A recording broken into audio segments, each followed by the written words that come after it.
mean, you guys knew it would work. The Rams had a Pro Bowl quarterback in Jared Goff who'd been to a Super Bowl, just entering his prime. And Sean McVay said, you know, I'm going to give up 2 first-round picks. I'm going to pay Jared Goff's salary and the new guy's salary. And I want Matt Stafford with a losing record in Detroit, who in 12 years had never won a playoff game, had only made it 3 times and was 0-3. And I'm going to let you look at the numbers of Matt Stafford. They're totally unremarkable, and that's with the second greatest receiving talent I've ever seen behind Randy Moss in Calvin Johnson. So he had the ultimate number 1 receiver. He was 74-90, completed 62% of his throws, his passer rating in the 80s, and did not have a 2-to-1 touchdown to interception ratio with Calvin Johnson.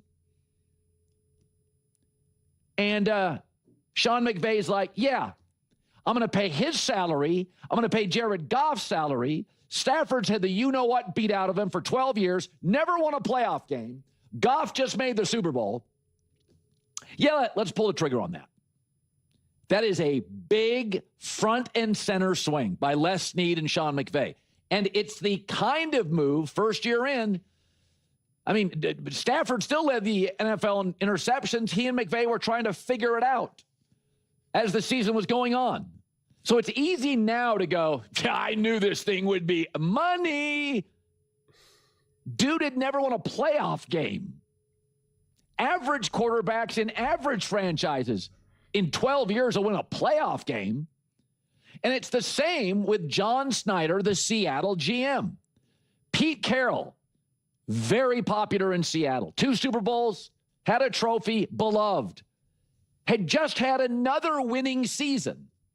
And John Snyder fired him off a winning season.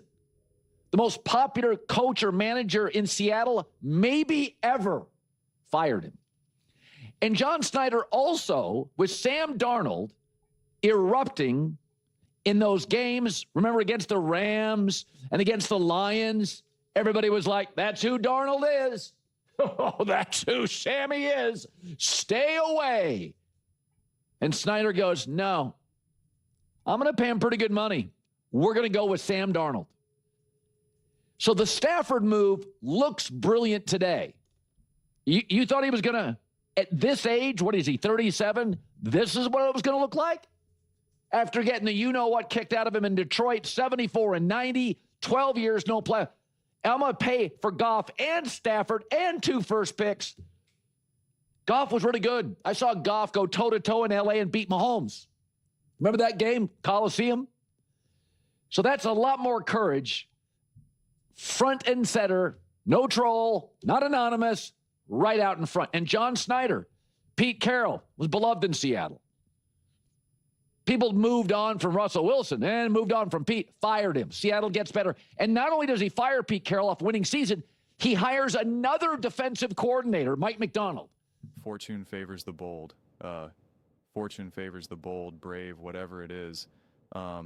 Listen, you never know if something's going to truly work out, obviously, but it was universally seen that Stafford was a massive upgrade from Jared Goff, that there was no question about that. No one doubted that. Now, what I do find pretty funny, because I'm so confident in my own philosophy and beliefs about how I view things, it's always changing, it's always adapting. So I don't want to make it sound like I'm just so rigid, but I genuinely think Matthew Stafford is, I've said this a million times now, but I have to keep repeating it because some of my recent takes, people just, they don't think that I like Stafford. And so I feel like, I feel the urge and the obligation to keep repeating it, that I genuinely believe that if Stafford was with McVay from the beginning, which obviously, you know, because of McVay's youth and whatnot, wasn't necessarily going to work out. But like, you know, in a different scenario, if he was with McVay and the Rams from the jump, like Stafford could actually be in a GOAT converse, you know, it's always hard to really say that when you're talking about someone who's like a Brady or something. but like the conversations that we have about Manning and Brady. And then again, Mahomes kind of changed that a little bit, but like I don't want to say that Stafford would have been necessarily at the level that we felt like Mahomes, but who knows? It's hard to really see. But I mean, he would be up there. He would just be up there in a true all-time great conversation. And I fully believe that 1000%. And yet, we look at something like this and we're like, yeah, man, you need a roster around you and you need coaching. That's why I'm always so sick and tired of the conversations about some of these quarterbacks that we're just like, oh, so-and-so needs a great coach to succeed. And it's just like, here's Stafford. Like, he needed a great coach. He needs a roster. When Stafford didn't have Puka Nacua and Cooper Kupp when they went down, he had more interceptions than touchdowns.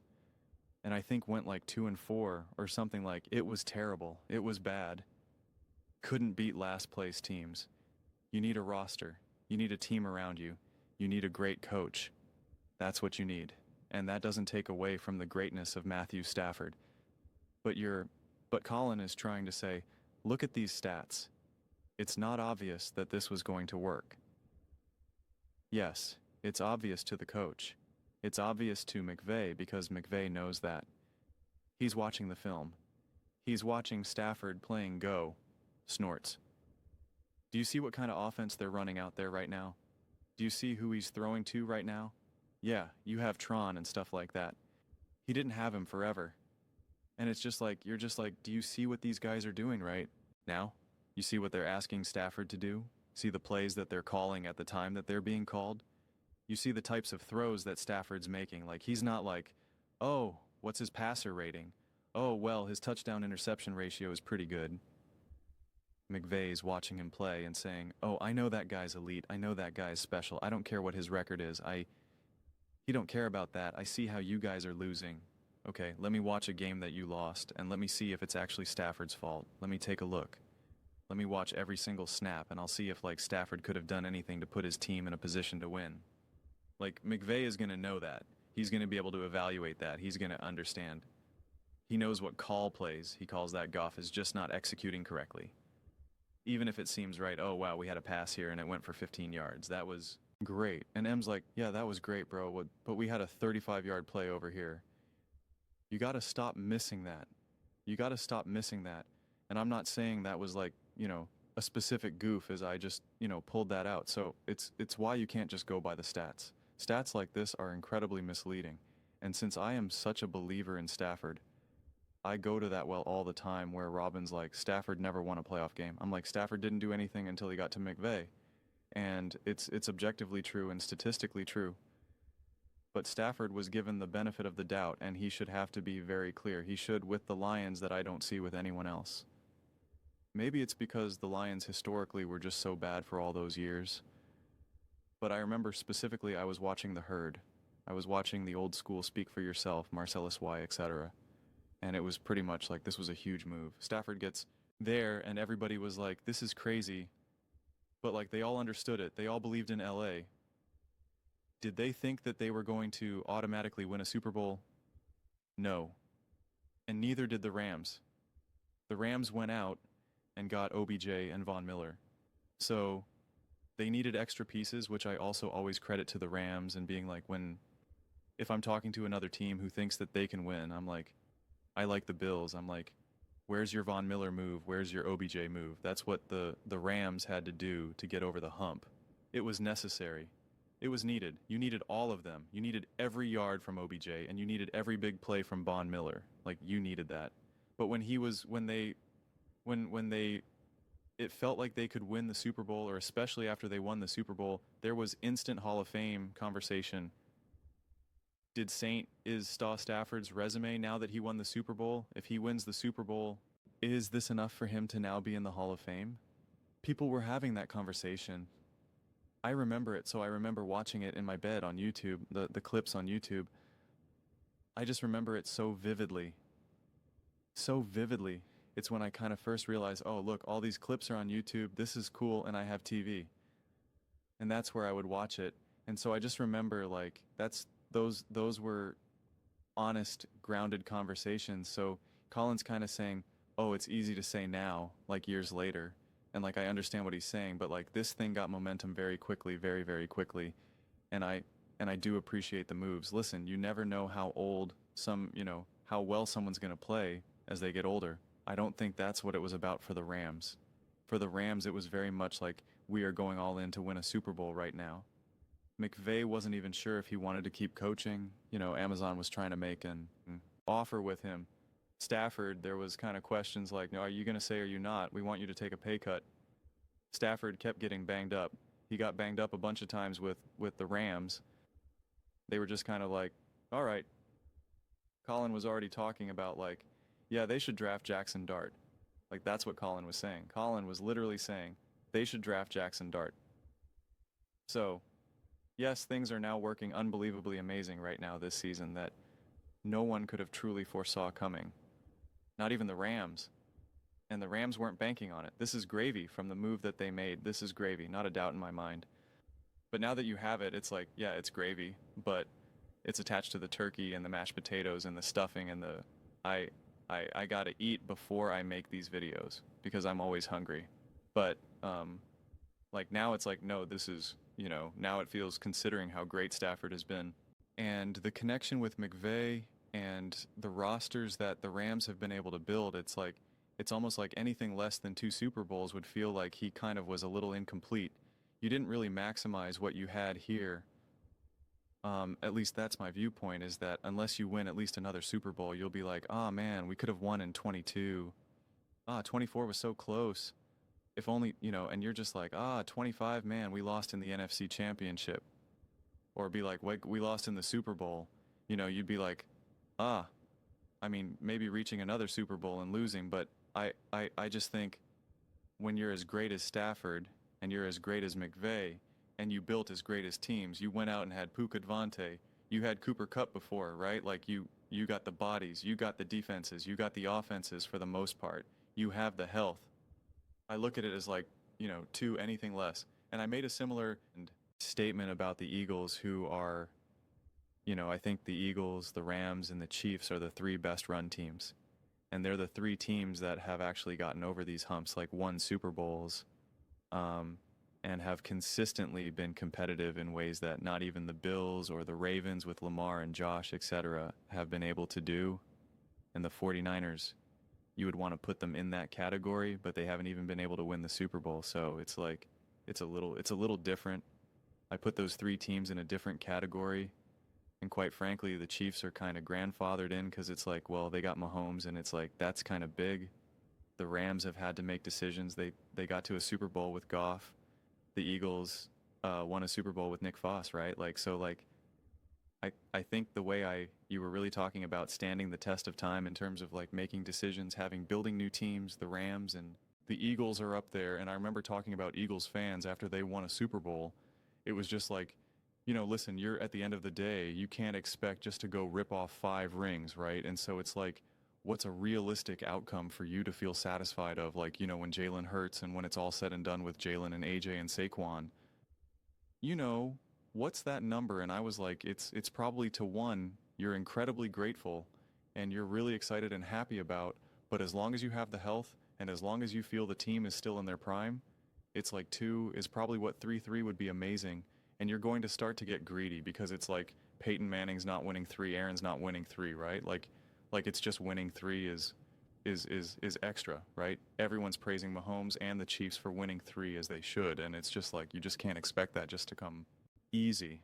So that's why for me, I look at the Rams and it's like the number for me is 2, especially with Stafford's age. If Stafford was, got to the Rams at 25, then maybe that would change a little bit. But that's obviously not the case. So, yeah, I mean, it's just been awesome the way how it's all, how it's all unfolded for the Rams in Stafford. And I just, that those stats and those numbers will always be incredibly misleading. Having defensive head coaches, it's like, yeah, you had an elite, otherworldly wide receiver. It's like, that's about it. It was a big mess.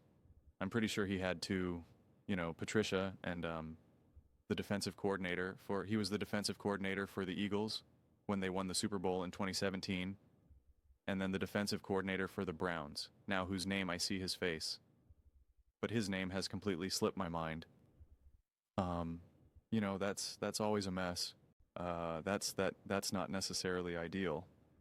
But that's what Stafford has had to deal with. He found his home in LA, found his home with McVay, and this right here really proves so much of what I'm always screaming at.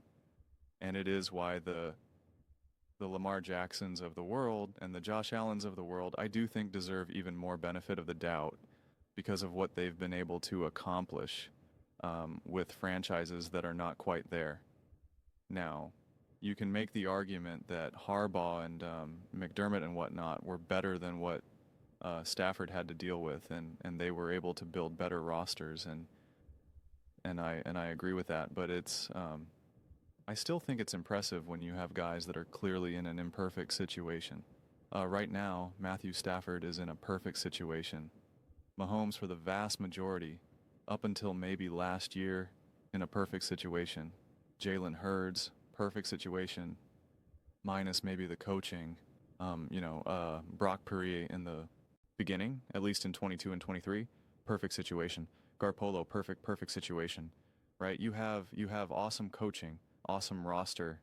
Like it's great when you can. I still think it's impressive when you can win, because we saw Pi and Grappo unable to do it. We saw Jalen Hurts able to do it, both in awesome situations. It's like, okay, like, so Jalen should be elevated in that moment. But I do think, Joe Burrow desire, like it's like Joe Burrow's career is being wasted. Yes, he's got Jamar Chase, D. Higgins. That's it. Nothing else. And that's why everyone's always kind of go-to comp for Burrow is like, this is a Stafford situation. And he needs to go. He needs to find his McVay. And it's just kind of like, well, Stafford might be retiring sooner rather than later. And it's like, can you get Joe Burrow out there? It's like, I don't know. So it's just, Stafford might go down as one of best examples, if not the best example, of what a coach and a roster does for an already clearly great/elite quarterback. But those are just my thoughts. I'd absolutely love to hear yours. What do you guys all think about Matthew Stafford and the Los Angeles Rams? How he was literally able to have instant success with the Rams and win the Super Bowl, and now have this sustained success. Let me know your thoughts in the comments below. I read every single comment, whether you agree with me or disagree with me. Either way, let's get in some discussions. Let's get in some fights. But ultimately, let's just have some fun. And please do consider subscribing. We are building an amazing community here, and absolutely love to see you part of it. I want to build something that we all generally feel connected to, something that we're really excited to be part of. I think we're well on our way to doing it.